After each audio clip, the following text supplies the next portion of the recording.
You're not family anymore. Janet's voice crackled through my phone speaker, dripping with the same contempt she'd shown since Marcus's funeral. Thanksgiving is for actual family members, not leftovers. I gripped my coffee mug tighter, watching my 8-year-old Emma arrange her father's photos on our living room wall. 6 months after losing Marcus to a sudden heart attack, and his sister was already erasing us from the family. The kids were looking forward to seeing their cousins, I said quietly, trying to keep my voice steady. They miss their father, Janet. They need their family right now. Well, they should have thought about that before you refused to sell us the lake house, she snapped. That property belongs to the Williams family. Just because Marcus foolishly put it in your name doesn't make it yours. Ah, there it was. The real reason for this call. The lake house, a stunning property that had been in Marcus's family for generations. Janet had been trying to get her hands on it since before Marcus's death, constantly hinting that she and her husband deserved it more than us. Marcus wanted us to have it, I replied, watching Emma carefully arrange the last photo. He knew how much the kids loved spending summers there. Please, Janet scoffed.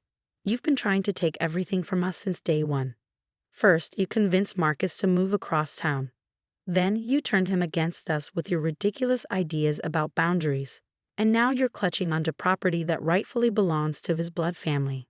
I thought about the countless family dinners I'd hosted, the holidays I'd organized, the years I'd spent trying to bridge the gap between Marcus and his controlling family. None of that mattered to Janet now.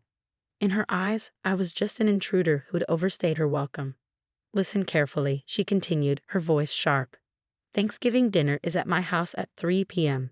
The real family will be there. Mom, Dad, our cousins, everyone who actually belongs. You and your kids can find somewhere else to go. Maybe that lake house you're so fond of.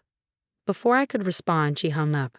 I set my phone down, my hands trembling slightly. How could I tell Emma and her 10-year-old brother, Jack, that their aunt had banned us from Thanksgiving? They'd already lost so much. Mom? Emma's voice pulled me from my thoughts. She stood before the wall of photos, her father's smile reflected in a dozen captured moments. Did you know Daddy kept this picture in his wallet? She held up a worn photograph, Marcus and me on our wedding day, both of us laughing as cake frosting dotted our noses. I remembered that moment perfectly.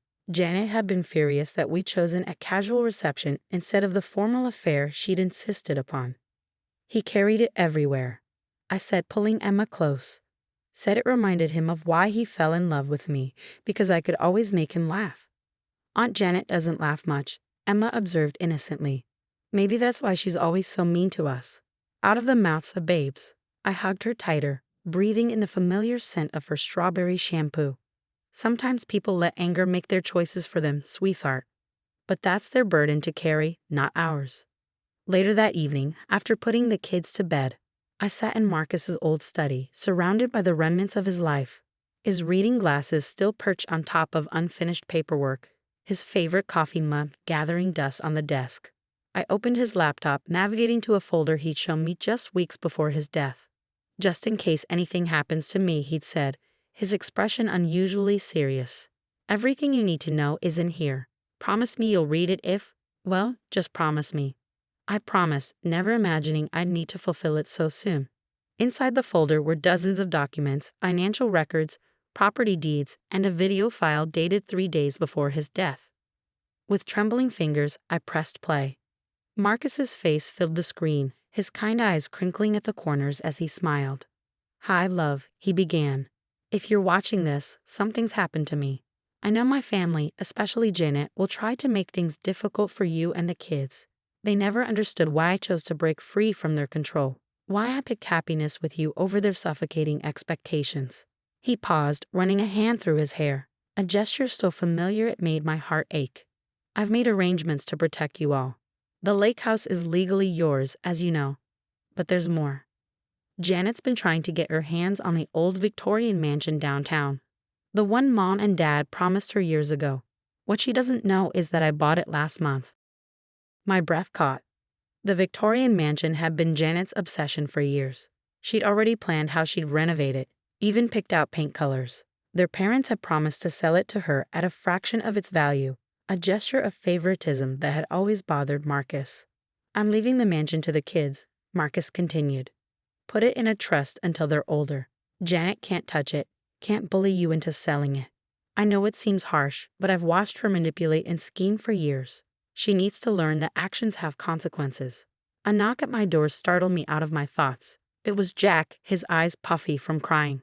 Mom, I had a bad dream. About Dad. I closed the laptop and opened my arms. He crawled into my lap, though he was getting almost too big for it. I miss him, he whispered. And now Aunt Janet won't let us come for Thanksgiving. Hey, I said, kissing the top of his head. How about we make our own Thanksgiving? Just us at the lake house. We can invite your friends from school, maybe some of the neighbors. Build new traditions. He looked up at me, a small smile breaking through his tears. Can we have pizza instead of turkey? Absolutely. Your dad would have loved that idea. I held him close, thinking about Marcus's video, about Janet's cruelty, about the revelations waiting in the well that would be read next week. Sometimes the best revenge isn't about getting even. It's about rising above, about building something better from the ashes of what's been lost. Janet might have banned us from her Thanksgiving, but she couldn't ban us from being happy, from honoring Marcus's memory in our own way. And soon enough, she'd learn that her actions had consequences she never saw coming. The week leading up to Thanksgiving brought an unexpected snowfall, and even more unexpected drama. Word of Janet's decision to exclude us from the family gathering had spread, causing a rift among the extended family. My phone buzzed constantly with messages from cousins and aunts, some expressing outrage, others carefully diplomatic. You can't just cut them out, Janet, I overheard Marcus's mother say during a heated phone call with her daughter. They're still family? No, Mom, Janet's voice carried through the speaker. She's not family anymore. She's just the woman Marcus was stupid enough to marry. And those kids, they barely even look like him. I ended the accidental eavesdropping, my blood boiling. The will reading was scheduled for tomorrow, the day before Thanksgiving. Janet had no idea what was coming, but her latest attack on my children had erased any guilt I might have felt about Marcus's final surprise. That evening, as I prepared dinner, Jack appeared in the kitchen clutching a stack of papers. Mom, look what I found in Dad's old briefcase. They were blueprints, detailed renovation plans for the Victorian mansion. Marcus had been working with an architect, planning to restore the historic home to its former glory. The margins were filled with his handwriting. Kids' playroom here, Emma's art studio, Jack's telescope spot. Dad was going to give us the big house? Jack asked, his eyes wide. Before I could respond, the doorbell rang. It was Janet, standing on our porch with her usual air of superiority. We need to talk, she announced, rushing past me into the house. The kids are home, I warned, but she was already stalking into the living room. Perfect, they should hear this too. She turned to face me, her designer purse clutched like a shield. I'm offering you a deal. Sign over the lake house to me, and I'll let you all come to Thanksgiving. Emma, who had been reading on a couch, looked up with hurt in her eyes. You mean we can only come if Mom gives you our summer house? Janet barely glanced at her. The adults are talking, sweetheart. Why don't you go to your room? No, I said firmly. This is their home, and that lake house is their inheritance from their father. You don't get to barge in here and make demands. That's rich, Janet sneered. Speaking of inheritance, I hope you're prepared for tomorrow. Mom and Dad have already spoken to their lawyer. Everything of value goes to actual family members. I thought of Marcus's video, of the documents safely stored with our lawyer, of the shocked expressions Janet and her parents would wear tomorrow. But I kept my face neutral. We'll see. You really don't get it, do you? Janet stepped closer, her voice dropping to a harsh whisper. You were never good enough for my brother. He could have married someone from our circle, someone who understood our family's position in society. Instead, he picked you, a kindergarten teacher with nothing to offer but a pretty smile. Jack appeared in the doorway, his father's blueprints still in his hands. Dad said Mom's smile was worth more than all the money in the world. Janet spun around, her face flushing when she saw the papers. Where did you get those? Dad's briefcase, Jack replied. He was planning something special, something you didn't know about. For a moment, Janet's composure cracked. She reached for the blueprints, but Jack quickly backed away. Those are family documents, she snapped. Hand them over. We are family, Emma said quietly, joining her brother. even if you don't want us to be. Janet's laugh was cold. Oh, sweetie, biology doesn't lie.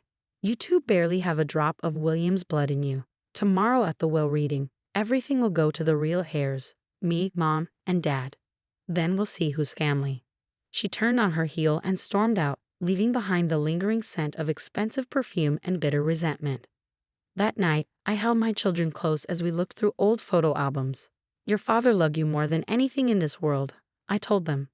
No one can take that away, not even Aunt Janet. But what if she's right? Emma whispered. What if we don't get anything tomorrow? I kissed her forehead, thinking of Marcus's video, of his careful planning, of the justice waiting to be served. Your dad took care of us, sweetheart. He always did. The next morning dawned cold and clear. I dressed carefully in the navy blue suit Marcus had given me for our last anniversary, helped Emma pick out her favorite dress, and made sure Jack's tie was straight. We were early to the lawyer's office, taking seats directly across from where Janet and her parents would sit. They arrived in a group, Janet leading the way like a general into battle. Her parents followed, their faces set in matching expressions of disdain. Several cousins and aunts filed in after them, the room quickly filling with whispered conversations and sidelong glances. Mr. Peterson, Marcus's longtime lawyer and friend, cleared his throat. Thank you all for coming. Before we begin the formal reading of Marcus Williams's last will and testament, he left a video message to be played for the family. Janet's head snapped up. A video? We weren't informed of any video. Marcus was very specific about his wishes, Mr. Peterson replied, pressing play on a large screen mounted on the wall. The room fell silent as Marcus appeared, looking directly into the camera with the quiet confidence I'd always loved about him. Hi, everyone, he began. If you're watching this, then I'm gone. And knowing my family, especially you, Janet, the knives are probably already out. Janet shifted uncomfortably in her seat as Marcus continued. I've watched for years as our family's obsession with status and appearances poisoned everything it touched. I chose a different path. I chose love over prestige, happiness over social climbing. I chose Sarah and our children, and it was the best decision I ever made. Tears slid down my cheeks as his image smiled that familiar, gentle smile. So here's what's going to happen.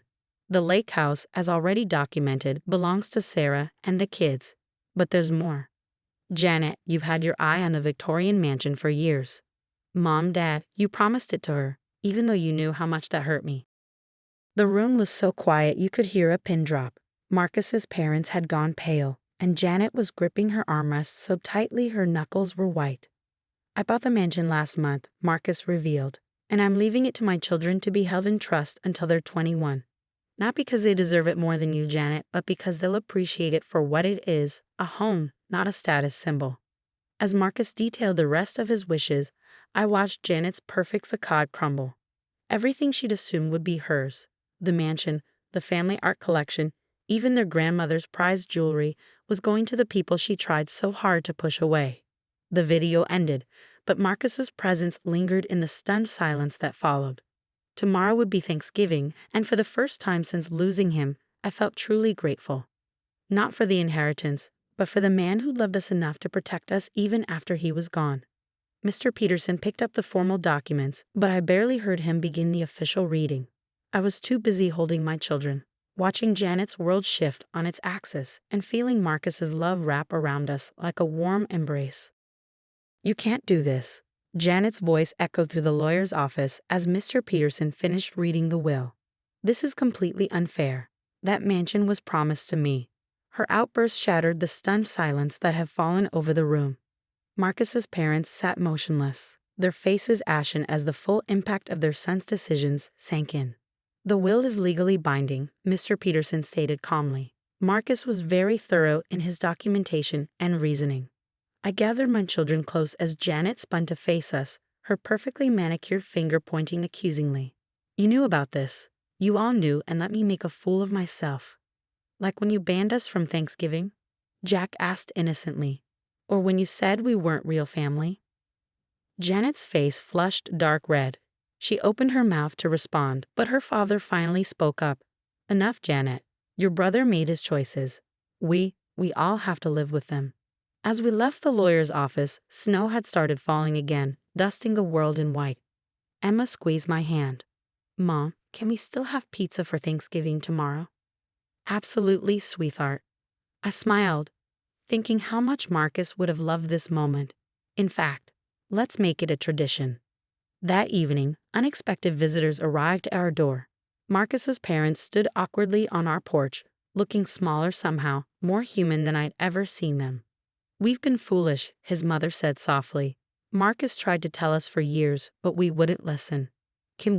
Would it be possible to join your Thanksgiving tomorrow? I looked at my children, letting them make the choice.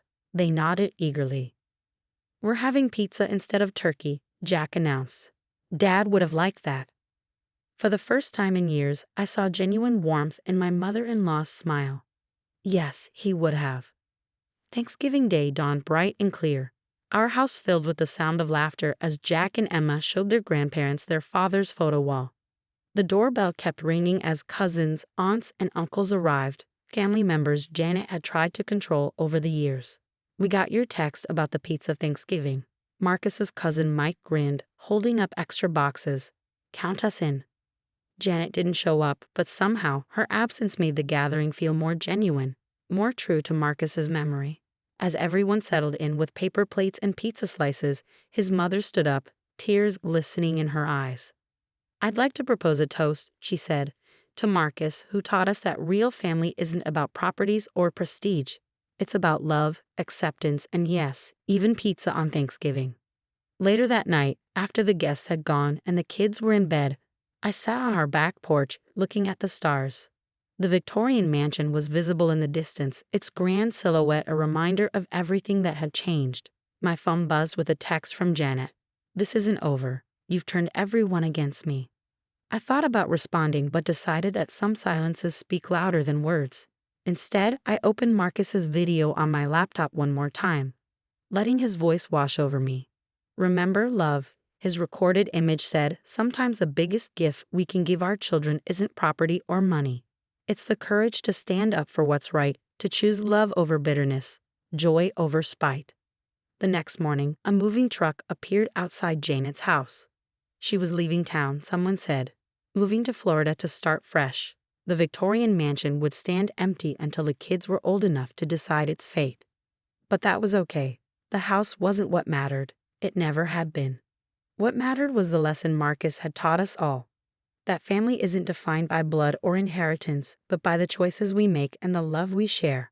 As I watched Emma and Jack playing in the snow with their cousins that weekend, I realized Marcus had given us something far more valuable than property. He'd given us the chance to rebuild his family the right way, based on love instead of obligation, joy instead of status. And somewhere, I knew he was watching, probably smiling that gentle smile of his, maybe even laughing at the thought of pizza becoming our new Thanksgiving tradition. Some people say revenge is best served cold. But sometimes, the best revenge is simply living well, surrounded by love, making new memories that heal old wounds. And as I looked around at our unconventional family gathering, I knew we'd done exactly what Marcus had hoped we would. We'd chosen happiness over bitterness, love over spite, pizza over turkey. That, more than any inheritance, was his true legacy.